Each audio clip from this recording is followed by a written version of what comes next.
ആയിരപ്പുറ മുഴുവൻ അങ്ങനെ ചെട്ടിയാർക്ക് കാഴ്ചവെച്ചു കഴിഞ്ഞു നാട്ടുകാര്. അങ്ങനെ ആർക്കെങ്കിലും ഒക്കെ എഴുതി കൊടുക്കാൻ പറ്റുമോ ഇവിടുത്തെ പാടശേഖരം? കൈവശാവകാശം എന്നൊരു വകുപ്പ് കിടപ്പുണ്ടല്ലോ. ഇതൊക്കെ തെളിയിക്കാൻ എനിക്കിനി കോടതി കയറാൻ പറ്റുമോ എന്റെ ശൗരി? അതിന്റെ നിയമമൊക്കെ വക്കീല് കണ്ടിട്ടുണ്ടായിരിക്കും.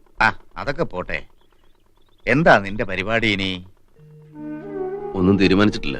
ഇവിടെ താമസിക്കാൻ തനിക്ക് ഈ നാട്ടിൽ വന്ന് ഇറയത്ത് കിടക്കേണ്ട ഗതി പാപ്പയുടെ മകൻ ഉണ്ടാകരുത്. പാപ്പി മാപ്പിളെ ഓർക്കുന്ന ഒരേ ഒരു വീടേ ഈ നാട്ടിലുള്ളൂ കൈമളത്തി. ഈ വീടിന്റെ മൂലയിൽ എനിക്കുറങ്ങാൻ എന്നും സ്ഥലം കാണുമെന്ന് എനിക്കറിയാം. എന്നാലും തീരുമാനം തന്റെ ഇഷ്ടം പോലെ. എനിക്ക് പറയാനുള്ളത് ഞാൻ പറഞ്ഞു. ഞാനെന്നാ അങ്ങോട്ട് ഇറങ്ങും.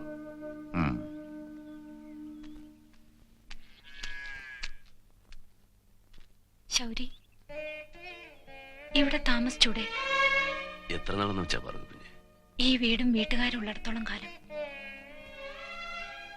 ഞാനുള്ളിടത്തോളം കാലം. ഇത്രയൊക്കെ പറയാനേ എനിക്ക് പറ്റും. മനസ്സിലായി. ആഗ്രഹമില്ലാഞ്ഞിട്ടല്ല, അതൊക്കെ നടക്കുമോ പറഞ്ഞു കുഞ്ഞെ? നടക്കും, അതേ നടക്കും.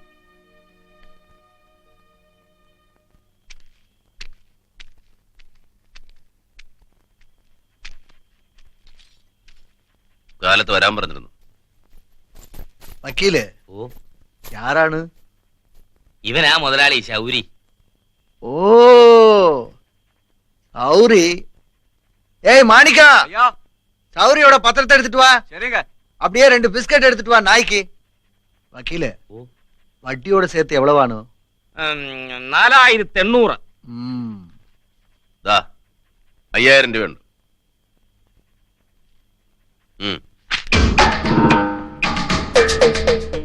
ഇത് നേരത്തെ തോന്നിയിരുന്നെങ്കിൽ ആ പാവങ്ങളെ ചാവത്തില്ലായിരുന്നു.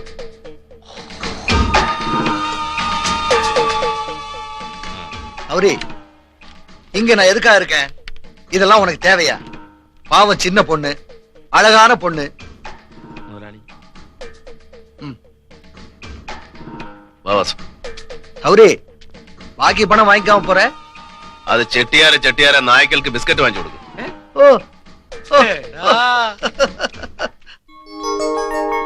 അന്യാധീനപ്പെട്ടു കിടക്കുന്ന ആയിരപ്പുറ പാടശേഖരം നമുക്ക് ഒരുമിച്ച് കൃഷി ചെയ്യാനായി ചെട്ടിയാരെ കയ്യിൽ നിന്ന് തിരിച്ചു പിടിക്കണം. അതിന് ചെയ്യേണ്ടത് നമ്മൾ എല്ലാവരും, ആയിരപ്പുറയിൽ കൃഷി ചെയ്യുന്ന എല്ലാ കൃഷിക്കാരും, ആണുങ്ങളും പെണ്ണുങ്ങളും അടക്കം, നേരിട്ട് പോയി ചെട്ടിയാരെ കണ്ട് കാര്യം ബോധ്യപ്പെടുത്തണം. നാട്ടു നടപ്പാണ് നമ്മൾ പാലിക്കേണ്ട നിയമം. സ്വന്തം കാലിൽ നിൽക്കാനുള്ള പ്രാപ്തി കൈവന്നതിന് ശേഷം നമുക്ക് കമ്മ്യൂണിസ്റ്റുകാരോ കോൺഗ്രസ്സുകാരോ ഒക്കെ ആവാം.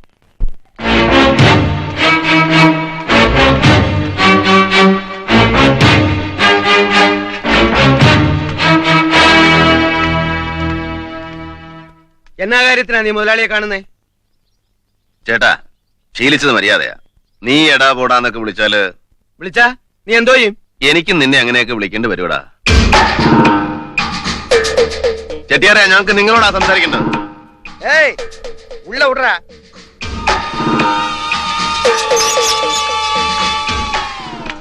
ഞാൻ സംസാരിച്ചിട്ട് വരാം.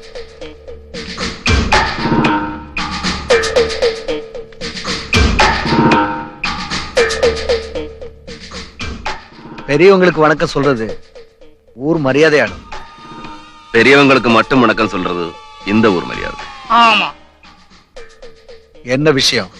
വിഷയം ഒന്നേ ഉള്ളൂ. ആയിരപ്പുറ പാടം ഞങ്ങൾക്ക് തിരിച്ചു കിട്ടണം. വക്കീല്, ഓ, ഈ ആള് എന്താ പറയുന്നു? അതായത് വക്കീലും കുമസ്തനും ഒന്നും ഇതിനിടെ കയറി വരണ്ട. ചെട്ടിയാർ ഞാൻ പറയുന്നത് കേട്ടാ മതി. വർഷങ്ങളായിട്ട് ഈ നാട്ടുകാർ പണിയെടുത്ത് ജീവിച്ചിരുന്ന ആയിരപ്പുറ പാടം കള്ളപ്രമാണങ്ങൾ ഉണ്ടാക്കി നിങ്ങൾ കൈവശം വെച്ചിരിക്കുകയാണ്. അത് അവർക്ക് തിരിച്ചു കൊടുക്കണം, ദയവായി.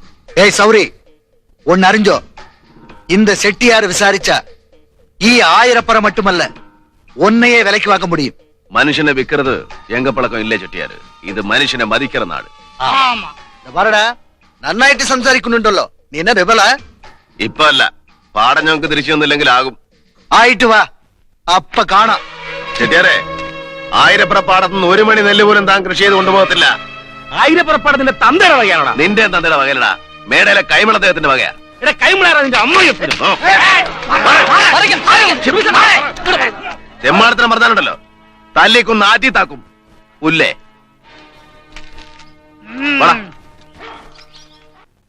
ആണെന്ന് പറയായിരുന്നില്ലേ? ഇതെന്നെ ഈ പറയുന്നേ? നടക്കാൻ പോകുന്ന സത്യം, മനസ്സിൽ നടന്നു കഴിഞ്ഞ സത്യം. പാർവതി കുഞ്ഞെ, എനിക്ക് കുഞ്ഞിനെ അങ്ങ് ഇഷ്ടമാ. അതുപോലെ തന്നെ കൈമൾ അദ്ദേഹത്തോടുള്ള ബഹുമാനം. അദ്ദേഹത്തിന്റെ അനുവാദമില്ലാതെ മേടയിൽ വന്ന് ഒട്ടി ഞാൻ അവിടെ അശുദ്ധമാക്കിയാൽ എന്റെ അപ്പൻ എന്നോട് പൊറുക്കുക. ഇപ്പം എന്റെ ഏറ്റവും വലിയ ആഗ്രഹമാണ് പാർവതി കുഞ്ഞ്. അങ്ങനെ കയറി അങ്ങ് ആഗ്രഹിക്കാൻ പറ്റുമോ? പാപ്മാപ്പിളുടെ മോനല്ലയോ ഞാൻ? അപ്പന്റെ കല്ലറെ കത്തിത്തീർന്നുകൊണ്ടിരിക്കുന്ന മെഴുകുതിരിയായി ഞാൻ. അതുപോലാണോ പാർവതി കുഞ്ഞ്? മേടയിലെ പൂമുഖത്ത് തിളങ്ങി കത്തുന്ന നിലവിളക്കല്ലയോ? വലിയ സാഹിത്യമൊന്നും വേണ്ട, എന്നെ അങ്ങ് ഇഷ്ടപ്പെട്ടാ മതി.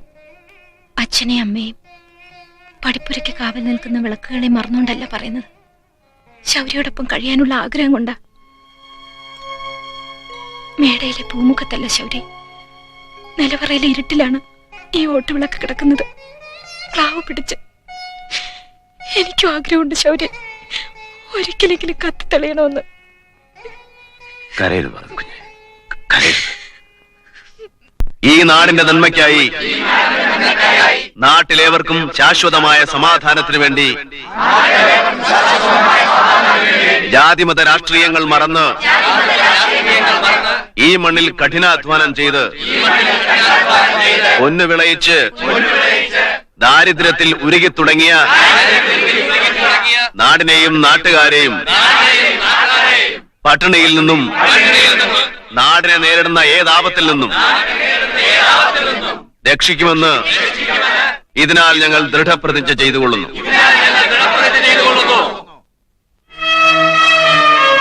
ആയിരപ്പറ സിന്ദാബാദ്, ആയിരപ്പറ സിന്ദാബാദ്, കർഷക സംഘം സിന്ദാബാദ്, ആയിരപ്പറ സിന്ദാബാദ്.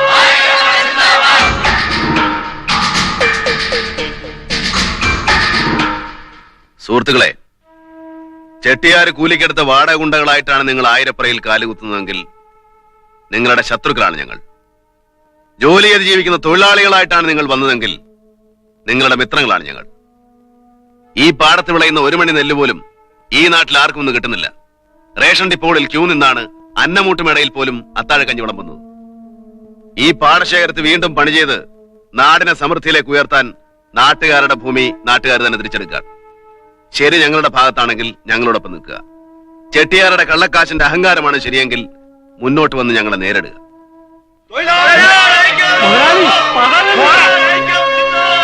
തൊഴിലാളി ഐക്യം, തൊഴിലാളി ഐക്യം, തൊഴിലാളി ഐക്യം. ക്രിസ്തുമസ് കഴിഞ്ഞിട്ട് പോരെ ശബരി സമരവും വിപ്ലവവും ഒക്കെ? അതെന്നാച്ചോ? ശാന്തിയുടെയും സമാധാനത്തിന്റെയും ദിവസങ്ങളിൽ ഇതൊക്കെ വേണോ? ശാന്തിയുടെയും സമാധാനത്തിന്റെയും ദിവസങ്ങളും അച്ഛന് തന്നെ ഈ പറയുന്നത്. ഈ പറഞ്ഞ രണ്ട് കാര്യങ്ങളും ഇനി നാട്ടിലുണ്ടോ? ക്രിസ്മസിന് 2 ദിവസം സമാധാനം, ഓണത്തിനും വിഷുവിനും 2 ദിവസം സമാധാനം, റംസാനും ബക്രീഡിനും 2 ദിവസം സമാധാനം. പള്ളികൾക്കും അമ്പലങ്ങൾക്കും ഇത്രയും സമാധാനം മതിയായിരിക്കും, പക്ഷേ നാട്ടുകാർക്ക് അത് പോരാ. ദേവാലയങ്ങളെ തള്ളി പറയരുത് ശൗരി. ഞാൻ പറഞ്ഞില്ലല്ലോ അച്ചോ. പള്ളി കമ്മിറ്റിക്കാരെ നിർബന്ധിച്ചതുകൊണ്ടാ ഞാൻ ശൗരിയോട് ഈ കാര്യം പറഞ്ഞത്. കർത്താവ് നിർബന്ധിച്ചില്ലല്ലോ. കർത്താവിനേക്കാൾ വലുതാണോ പള്ളി കമ്മിറ്റി? ഓരോ അടവും നോക്കുക ആ ചാക്കോ. നാട്ടുകാരെ പണയം വെച്ച് ചെട്ടിയാരെ എച്ചിൽ സമ്പാദിച്ചു കൂട്ടിയല്ല അയാള്. കള്ളക്കാശിട്ട് കാണിക്ക വഞ്ചി നിറക്കുന്നവനൊക്കെ പിടിച്ച് പള്ളി കമ്മിറ്റിക്കാരനാക്കിയാൽ കർത്താവ് പറയുന്നത് കേൾക്കാൻ അച്ഛന് നേരം കിട്ടത്തില്ല. വേദനിക്കുന്നവരോടൊപ്പം നിൽക്കുന്നതാണ് കർത്താവിന് ഇഷ്ടമെങ്കിൽ അച്ഛൻ ഞങ്ങളോടൊപ്പം നിൽക്കും. വേദനിപ്പിക്കുന്നവരോടൊപ്പം നിൽക്കുന്നതാണ് ശരിയെങ്കിൽ അച്ഛൻ അവരോടൊപ്പം നിൽക്കും. നീ പറയുന്നതൊക്കെ നേരാ. ക്രിസ്തുമസ് കഴിഞ്ഞിട്ട് പോരെന്നേ ഞാൻ ചോദിച്ചുള്ളൂ. പോരച്ചോ, അനുസരണക്കേടാണെന്ന് വിചാരിക്കരുത്. നാട്ടുകാർ മുഴുവൻ ഒറ്റക്കെട്ടായിട്ട് ഇറങ്ങിയിരിക്കുക. അച്ഛൻ ഞങ്ങൾക്ക് വേണ്ടി പ്രാർത്ഥിച്ചാൽ ക്രിസ്മസിന് മുമ്പ് എല്ലാം നേരെയാവും. ആയിരപ്പറ പാടത്ത് സംഘം ചേരുന്നത് നിരോധിച്ചുകൊണ്ട് കളക്ടർ ഉത്തരവായിരിക്കുന്നു. കൂട്ടം കൂടിയെന്ന് സംസാരിക്കാനോ ജാഥ നയിക്കാനോ പാടില്ല. നിയമം ലംഘിക്കുന്നവർക്കെതിരെ കർശനമായ നടപടിയെടുക്കുന്നതാണ്. ഇങ്ങനെ പോയാൽ ശരിയാകത്തില്ലല്ലോ മുതലാളി. எல்லாம் 2 நாளைக்கு தான் வைக்கல. இவனெல்லாம் பட்டினி கிடக்கும்போ ഈ சட்டமா சோறு கொடுத்தது எல்லாம் செட்டியாரோட பணமானோ? അത് ശരിയാ മുതലാളി. எனக்கு எதிரா கோஷம் போடுறானுங்க. അവന്റെ സിന്ദാബാദ് വിടരുത് മുതലാളി. ஏய் நான் என்ன கொலைக்கத்தான் செய்யும். கொலைக்கிட்டுமே விசக்கும்போ வாலாட்டிக்கிட்டு விடதான் வரணும். அது அறியோ?